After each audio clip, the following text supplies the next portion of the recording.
அஸ்ஸலாமு அலைக்கும் வரஹ்மத்துல்லாஹி வபரகாத்துஹு. பாடம் 5ல் நாம் லா யஃஅலு என்பதை பற்றி பார்க்க போகிறோம். இதுக்கு முன்னாடி பாடம் 4ல் யஃஅலு என்பதை பற்றி பார்த்தோம். எதிர்காலத்தில் ஒரு விஷயத்தை ஒருத்தர் செய்கிறாருன்னா அதுக்கு யஃஅலு, செய்ய மாட்டாருன்னா லா யஃஅலு, அவன் செய்ய மாட்டான். இதனுடைய வரிசை முறையை பாருங்கள்.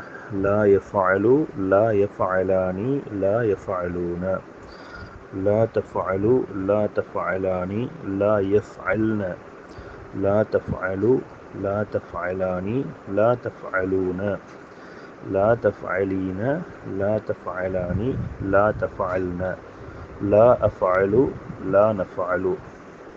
ஓகேங்களா?